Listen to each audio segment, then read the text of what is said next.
స్వేచ్ఛ తనకు 2009 నుంచి పరిచయం ఉందని, తామిద్దరం టీ న్యూస్లో కలిసి పనిచేసేవాళ్ళమని, టీ న్యూస్లో మేము మంచి స్నేహితులుగా ఎన్నో విషయాలు షేర్ చేసుకునే వాళ్ళమని, వాళ్ళ తల్లిదండ్రులు జనశక్తిలో పనిచేస్తూ 6 నెలల వయసు ఉన్నటువంటి స్వేచ్ఛను వారి అన్నా వదినలకు వదిలేసి సంవత్సరానికి ఒకసారి చుట్టం చూపుగా వచ్చిపోయి స్వేచ్ఛను వదిలేసినటువంటి తల్లిదండ్రుల గురించి ఎన్నోసార్లు చెప్పుకొని స్వేచ్ఛ బాధపడిందని ఆ సందర్భాలు అనేకం ఆయన గుర్తు చేశారు.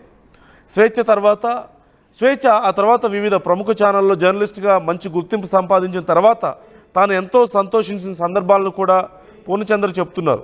దురదృష్టవశాత్తు 2008 నుంచి 2009 మధ్య కాలంలో మొదటి వివాహంలో విడాకులు మరియు 2016 నుంచి 17 ప్రాంతంలో రెండో వివాహంలో విడాకులు తీసుకున్న స్వేచ్ఛ ఏ రోజు కూడా జీవితంలో సంతృప్తిగా ఉన్న సందర్భాలు లేవు.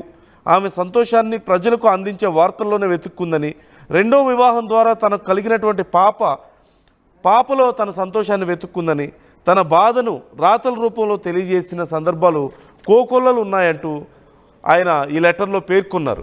2009 నుంచి స్నేహితురాలుగా మాత్రమే పరిచయం ఉన్న స్వేచ్ఛ 2020 నుంచి తనకు దగ్గరైన మాట వాస్తవమేనని, 2017 రెండో వివాహం ద్వారా జరిగినటువంటి విడాకుల తర్వాత హైదరాబాద్ రామ్నగర్లో వారి తల్లిదండ్రులతో ఉంటూ పూర్తి డిప్రెషన్లోకి వెళ్ళిన మాట వాస్తవం అంటూ ఆయన చెప్తున్నారు.